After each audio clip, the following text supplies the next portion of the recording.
Di bawah sinar lampu jalan yang remang, Tony, seorang satpam muda berumur 26 tahun, duduk di pos jaga. Angin malam berembus lembut membawa aroma tanah basah. Sekolah itu sudah lama sepi, hanya suara jangkrik yang terdengar bersahutan di kejauhan. Tony, dengan seragam lusuh namun bersih, menatap gaji bulanannya di kertas kecil, 3 juta rupiah. Ia menghela napas panjang. Ya Allah, cukupkanlah untuk Rizka sama Lucky bulan ini, gumamnya. Dari kejauhan, langkah kecil terdengar. Seorang anak lelaki berusia sekitar 13 tahun berdiri di depan gerbang sekolah, menatap kosong ke arah jalan. Bajunya basah, wajahnya murung. Tony mendekat. "Nak, kamu belum pulang? Sudah malam, Mahlo." Anak itu menunduk. "Saya nunggu Bapak, Pak. Tapi kayaknya Bapak nggak bakal datang. Beliau udah lama sakit, nggak bisa kerja. Ibu juga jualan keliling, tapi hasilnya nggak cukup buat bayar SPP." Matanya memerah, menahan tangis. Tony diam, ada rasa iba yang mengalir dari hatinya. Ia tahu betul bagaimana rasanya hidup dalam kesulitan. "Namamu siapa?" tanya Tony. "Andi, Pak. Besok Andi datang aja sekolah. Jangan pikirin dulu soal uang SPP. Ya." Anak itu menatap Tony dengan bingung. "Tapi saya udah dibilangin wali kelas, kalau belum bayar bulan ini, saya nggak boleh ikut ujian." Tony tersenyum pelan. "Urusan itu biar Bapak bantu."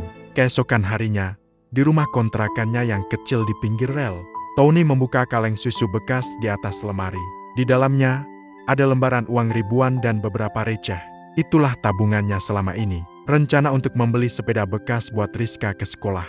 Sinta, istrinya, melihatnya. "Bang, itu uang buat beli sepeda Rizka, kan?" Tony mengangguk pelan. "Iya, tapi kayaknya ada anak yang lebih butuh sekarang." Sinta hanya menatap diam. Ia tahu betapa kerasnya suaminya bekerja, tapi juga tahu hatinya tak pernah tega melihat orang susah. "Kalau itu buat nolong orang, aku ikhlas, Bang," katanya lirih. Tony menatap istrinya, terharu. "Makasih, ya." Tony datang ke ruang tata usaha sekolah. "Bu, kalau misalnya ada siswa bernama Andi, boleh saya bantu bayarin SPP-nya, tapi tolong jangan bilang dari saya." Petugas tuh sempat terdiam.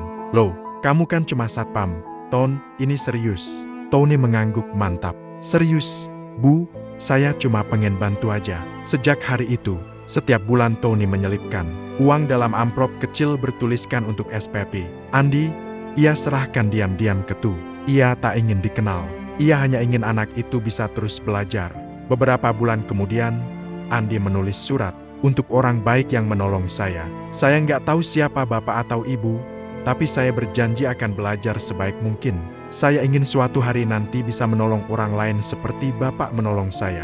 Tony membaca surat itu di pos satpam malam hari. Ia tak bisa menahan air mata. "Belajarlah yang rajin, Nak. Aku nggak punya apa-apa, cuma harapan buat lihat kamu berhasil." Setiap malam Tony lembur. Kadang ia tidur hanya 2 jam, lalu pagi-pagi sudah mengantar anaknya ke sekolah. Namun rasa lelahnya terbayar. Setiap kali ia melihat Andi tetap datang ke sekolah dengan semangat. Andi mulai sering menyapa Tony, "Pak Tony, nanti kalau saya jadi orang sukses, saya mau traktir Bapak, ya." Tony tertawa kecil. "Jadi orang baik aja udah cukup, Andi." Waktu berlalu cepat. Andi lulus dengan nilai terbaik dan mendapat beasiswa kuliah di kota besar. Tony tidak sempat berpamitan. Hari itu ia harus menjaga gerbang untuk acara sekolah.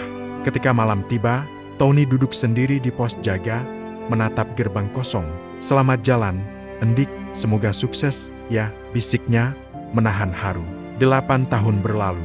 Tony kini bekerja sebagai satpam di kompleks perumahan elit. Umurnya sudah lebih dari 35 tahun. Rizka kini SMA, Lucky masih SMP, hidup masih pas-pasan. Namun Tony tidak pernah menyesal. Ia sering berkata pada anak-anaknya, "Kalau kita bantu orang dengan tulus, walau kecil, Tuhan gak akan tutup mata." Suatu pagi, Tony menerima kabar buruk. Perusahaan keamanan tempatnya bekerja melakukan pengurangan karyawan. Namanya termasuk dalam daftar yang diberhentikan. Ia membawa pulang amplop putih berisi surat pemutusan kerja. Sinta menangis. "Terus, kita makan apa, Bang?" Tony memeluknya. "Allah pasti buka jalan, Sin." Malam itu, musibah datang beruntun. Lucky jatuh dari sepeda dan kepalanya terbentur keras. Tony panik dan segera membawanya ke rumah sakit terdekat. Namun di rumah sakit kecil itu, Dokter menyarankan untuk segera dirujuk ke rumah sakit besar karena kondisi Lucky kritis. Tony hampir putus asa. Ia tidak punya uang. Tapi keajaiban mulai bergerak. Sesampainya di rumah sakit besar, seorang dokter muda datang menyapa. "Pak Tony," tanyanya. "Iya, Dok, anak saya. Gimana keadaannya?" Dokter itu menatapnya lama, lalu tersenyum. "Bapak nggak ingat saya?" "Ya, saya Andi, anak yang dulu sekolah di SMP tempat Bapak kerja dulu." Tony terdiam. Waktu seolah berhenti. "Jadi, kamu, Andi?" "Iya, Pak, dan sekarang biar saya yang bantu Bapak." Selama beberapa hari, Andi mengurus perawatan Lucky tanpa meminta sepeser pun biaya. Ia bahkan menolak bantuan dari pihak administrasi. "Semua tanggungan keluarga Pak Tony, saya yang urus," katanya. Tony hanya bisa terisak di lorong rumah sakit. Tuhan, kebaikan sekecil itu ternyata kembali sebesar ini. Beberapa minggu kemudian, Andi mengunjungi rumah Tony di gang sempit. "Pak Tony, mulai bulan depan, saya mau Bapak kerja di rumah saya sebagai kepala keamanan. Bapak nggak perlu khawatir soal uang lagi." Tony terharu, tapi menolak dengan sopan. "Nggak enak, Andi, saya cuma bantu dulu, nggak perlu dibalas." Andi menatapnya dengan mata berkaca-kaca. "Kalau Bapak nolak, berarti saya nggak bisa balas jasa Bapak dengan benar. Saya mohon." Akhirnya Tony menerima. Tony dan keluarganya pindah ke rumah dinas kecil di samping rumah Andi. Rizka dan Lucky mendapat beasiswa dari yayasan yang dikelola Andi. Hidup mereka mulai membaik, sederhana, tapi penuh ketenangan. Sinta tersenyum bahagia. "Bang, ternyata kebaikan gak pernah sia-sia, ya?" Tony mengangguk. "Tuhan cuma butuh waktu buat nunjukin caranya." Suatu sore, Rizka membuka laci ayahnya dan menemukan surat lama, surat dari Andi semasa SMP. Ia membaca dengan mata berkaca-kaca. "Jadi ini, anak yang dulu ayah bantu, ya?" Tony tersenyum lembut. "Iya, Nak, waktu itu ayah cuma bisa bantu sedikit.